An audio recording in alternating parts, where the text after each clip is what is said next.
വിശുദ്ധ മത്തായി ശ്ലീഹ എഴുതിയ സുവിശേഷം 26-ാം അധ്യായം. ഈ വചനങ്ങളൊക്കെയും പറഞ്ഞു തീർന്ന ശേഷം യേശു ശിഷ്യന്മാരോട്, 2 ദിവസം കഴിഞ്ഞിട്ട് പെസഹ ആകുന്നു എന്ന് നിങ്ങൾ അറിയുന്നുവല്ലോ. അന്നു മനുഷ്യപുത്രനെ ക്രൂശിപ്പാൻ ഏൽപ്പിക്കും എന്ന് പറഞ്ഞു. അന്നു മഹാപുരോഹിതന്മാരും ജനത്തിന്റെ മൂപ്പന്മാരും കയ്യഫ മഹാപുരോഹിതന്റെ മണ്ഡപത്തിൽ വന്നുകൂടി. യേശുവിനെ ഉപായത്താൽ പിടിച്ചു കൊല്ലുവാൻ ആലോചിച്ചു. എങ്കിലും ജനത്തിൽ കലഹമുണ്ടാകാതിരിപ്പാൻ പെരുന്നാളിൽ അരുത് എന്നു പറഞ്ഞു.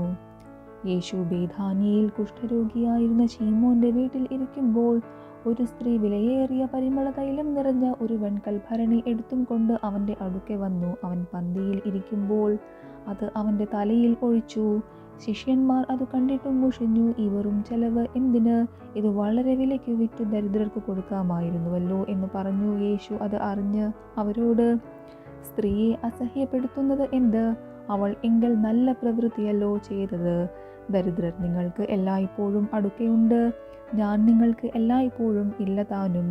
അവൾ ഈ തൈലം എൻ്റെ ദേഹത്തിന്മേൽ ഒഴിച്ചത് എൻ്റെ ശവസംസ്കാരത്തിനായി ചെയ്തതാകുന്നു. ലോകത്തിൽ എങ്ങും ഈ സുവിശേഷം പ്രസംഗിക്കുന്നിടത്തെല്ലാം അവൾ ചെയ്തതും അവളുടെ ഓർമ്മയ്ക്കായി പ്രസ്താവിക്കും എന്ന് ഞാൻ സത്യമായിട്ട് നിങ്ങളോട് പറയുന്നു എന്ന് പറഞ്ഞു. അന്ന് പന്തിരുവരിൽ ഒരുത്തനായ യൂദ ഈസ്കരിയോത്താവ് മഹാപുരോഹിതന്മാരുടെ അടുക്കൽ ചെന്നു, നിങ്ങൾ എന്തു തരും? ഞാൻ അവനെ കാണിച്ചു തരാം എന്ന് പറഞ്ഞു. അവർ അവന് 30 വെള്ളിക്കാശ് തൂക്കിക്കൊടുത്തു. അന്നു മുതൽ അവനെ കാണിച്ചു കൊടുപ്പാൻ അവൻ തക്കം അന്വേഷിച്ചു പോന്നു. പുളിപ്പില്ലാത്ത അപ്പത്തിന്റെ 1-ാം നാളിൽ ശിഷ്യന്മാർ യേശുവിൻ്റെ അടുക്കൽ വന്നു, നീ പെസഹ കഴിപ്പാൻ ഞങ്ങൾ ഒരുക്കേണ്ടത് എവിടെ എന്ന് ചോദിച്ചു. അതിന് അവൻ പറഞ്ഞത്, നിങ്ങൾ നഗരത്തിൽ ഇന്നവൻ്റെ അടുക്കൽ ചെന്ന് എൻ്റെ സമയം അടുത്തിരിക്കുന്നു, ഞാൻ എൻ്റെ ശിഷ്യരുമായി നിന്റെ അടുക്കൽ പെസഹ കഴിക്കും എന്ന് ഗുരു പറയുന്നു എന്ന് പറവിൻ. ശിഷ്യന്മാർ യേശു കൽപ്പിച്ചതുപോലെ ചെയ്തു. പെസഹ ഒരുക്കി. സന്ധ്യയായപ്പോൾ അവൻ 12 ശിഷ്യന്മാരോട് കൂടെ പന്തിയിലിരുന്നു. അവർ ഭക്ഷിക്കുമ്പോൾ അവൻ, നിങ്ങളിൽ ഒരുവൻ എന്നെ കാണിച്ചു കൊടുക്കും എന്ന് ഞാൻ സത്യമായിട്ട് നിങ്ങളോട് പറയുന്നു എന്ന് പറഞ്ഞു. അപ്പോൾ അവർ അത്യന്തം ദുഃഖിച്ചു. ഞാനോ കർത്താവേ എന്ന് ഓരോരുത്തൻ പറഞ്ഞു തുടങ്ങി. അവൻ ഉത്തരം പറഞ്ഞത്, എന്നോട് കൂടെ കൈ താലത്തിൽ മുക്കുന്നവൻ തന്നെ എന്നെ കാണിച്ചു കൊടുക്കും. തന്നെക്കുറിച്ചു എഴുതിയിരിക്കുന്നത് പോലെ മനുഷ്യപുത്രൻ പോകുന്നു. സത്യം, മനുഷ്യപുത്രനെ കാണിച്ചു കൊടുക്കുന്ന മനുഷ്യനോ ഹാ കഷ്ടം! ആ മനുഷ്യൻ ജനിക്കാതിരുന്നു എങ്കിൽ അവന് കൊള്ളായിരുന്നു.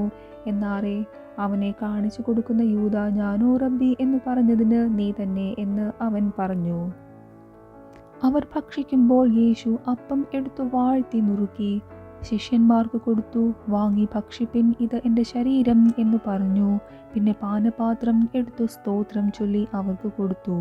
എല്ലാവരും ഇതിൽ നിന്നു കുടിപ്പിൻ, ഇത് അനേകർക്കു വേണ്ടി പാപമോചനത്തിനായി ചൊരിയുന്ന പുതിയ നിയമത്തിനുള്ള എൻ്റെ രക്തം.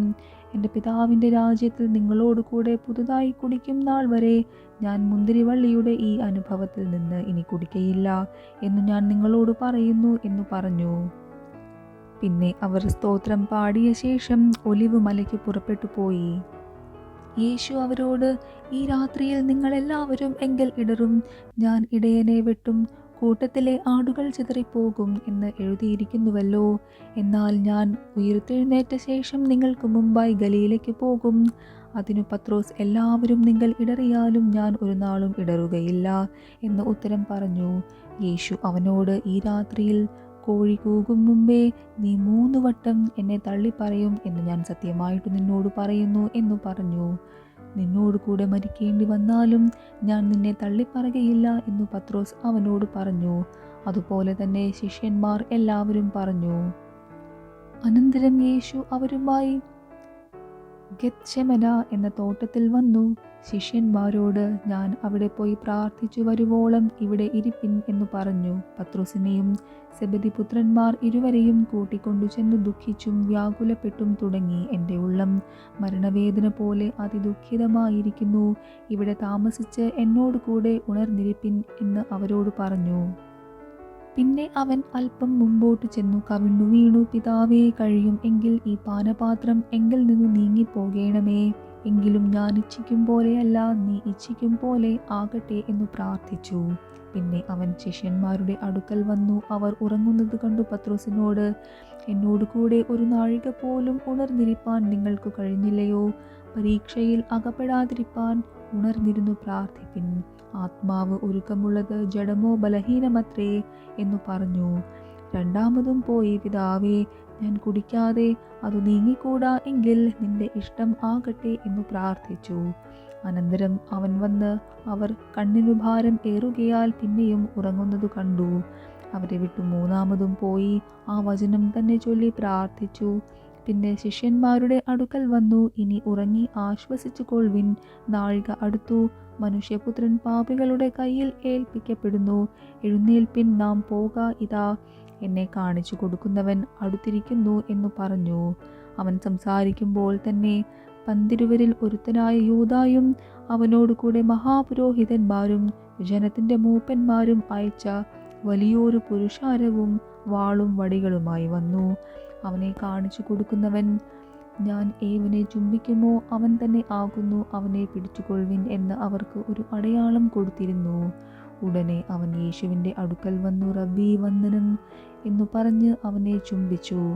യേശു അവനോട്, സ്നേഹിതാ, നീ വന്ന കാര്യം എന്ത് എന്നു പറഞ്ഞപ്പോൾ അവർ അടുത്തു യേശുവിന്മേൽ കൈവച്ച് അവനെ പിടിച്ചു. അപ്പോൾ യേശുവിനോട് കൂടെ ഉള്ളവരിൽ ഒരുവൻ കൈനീട്ടി വാൾ ഊരി മഹാപുരോഹിതന്റെ ദാസനെ വെട്ടി അവന്റെ കാത് അറുത്തു.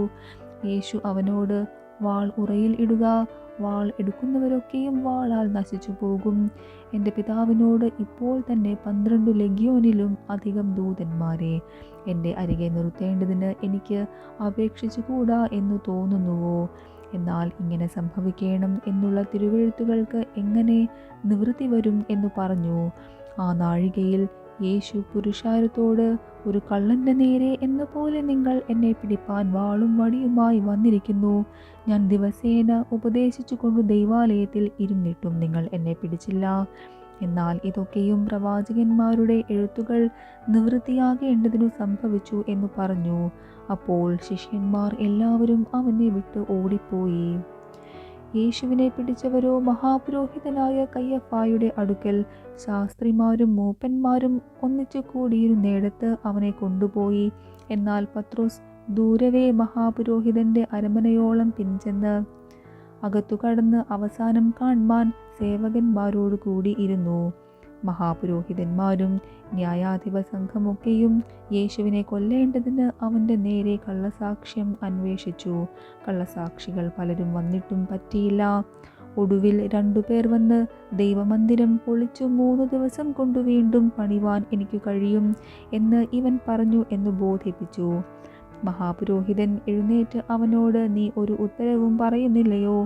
ഇവർ നിന്റെ നേരെ സാക്ഷ്യം പറയുന്നത് എന്ത് എന്ന് ചോദിച്ചു. യേശുവോ മിണ്ടാതിരുന്നു. മഹാപുരോഹിതൻ പിന്നെയും അവനോട്, നീ ദൈവപുത്രനായ ക്രിസ്തു തന്നെയോ പറക എന്ന് ഞാൻ ജീവനുള്ള ദൈവത്തെ കൊണ്ടു നിന്നോട് ആണയിട്ട് ചോദിക്കുന്നു എന്ന് പറഞ്ഞു. യേശു അവനോട്, ഞാൻ ആകുന്നു. ഇനി മനുഷ്യപുത്രൻ സർവശക്തന്റെ വലത്തുഭാഗത്ത് ഇരിക്കുന്നതും ആകാശമേഘങ്ങളെ വാഹനമാക്കി വരുന്നതും നിങ്ങൾ കാണും എന്നു ഞാൻ പറയുന്നു എന്നു പറഞ്ഞു. ഉടനെ മഹാപുരോഹിതൻ വസ്ത്രം കീറി, ഇവൻ ദൈവദൂഷണം പറഞ്ഞു. ഇനി സാക്ഷികളെ കൊണ്ടു നമുക്ക് എന്ത് ആവശ്യം? നിങ്ങൾ ഇപ്പോൾ ദൈവദൂഷണം കേട്ടുവല്ലോ. നിങ്ങൾക്ക് എന്തു തോന്നുന്നു എന്ന് ചോദിച്ചതിന് അവൻ മരണയോഗ്യൻ എന്ന് അവർ ഉത്തരം പറഞ്ഞു. അപ്പോൾ അവർ അവൻ്റെ മുഖത്ത് തുപ്പി അവനെ മുഷ്ടി ചുരുട്ടി കുത്തി. ചിലർ അവനെ കന്നത്തടിച്ചു, ഹേ ക്രിസ്തുവേ, നിന്നെ തല്ലിയത് ആർ എന്ന് ഞങ്ങളോട് പ്രവചിക്ക എന്ന് പറഞ്ഞു. എന്നാൽ പത്രോസ് പുറത്തു നടുമുറ്റത്ത് ഇരുന്നു. അവൻ്റെ അടുക്കൽ ഒരു വേലക്കാരത്തി വന്നു, നീയും ഗലീലക്കാരനായ യേശുവിനോട് കൂടെ ആയിരുന്നുവല്ലോ എന്ന് പറഞ്ഞു. അതിന് അവൻ, നീ പറയുന്നത് എനിക്ക് തിരിയുന്നില്ല എന്ന് എല്ലാവരും കേൾക്കെ തള്ളിപ്പറഞ്ഞു. പിന്നെ അവൻ പടിപ്പുരയിലേക്കു പുറപ്പെടുമ്പോൾ മറ്റൊരുത്തി അവനെ കണ്ട് അവിടെ ഉള്ളവരോട്, ഇവനും നസറായനായ യേശുവിനോട് കൂടെയായിരുന്നു എന്ന് പറഞ്ഞു. ആ മനുഷ്യനെ ഞാൻ അറിയുന്നില്ല എന്ന് അവൻ രണ്ടാമതും ആണയോടെ തള്ളിപ്പറഞ്ഞു. അല്പനേരം കഴിഞ്ഞിട്ട് അവിടെ നിന്നവർ അടുത്തുവന്നു പത്രോസിനോട്, നീയും അവരുടെ കൂട്ടത്തിൽ ഉള്ളവൻ സത്യം, നിന്റെ ഉച്ചാരണവും നിന്നെ വെളിവാക്കുന്നുവല്ലോ എന്ന് പറഞ്ഞു. അപ്പോൾ അവൻ, ആ മനുഷ്യനെ ഞാൻ അറിയുന്നില്ല എന്നു പ്രാകുവാനും ആണയിടുവാനും തുടങ്ങി. ഉടനെ കോഴി കൂകി.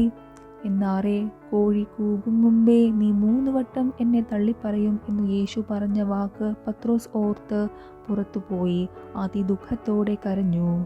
ദൈവമേ, സ്തുതി നിനക്ക് യോഗ്യമാകുന്നു. ബാറിക്കുമോർ.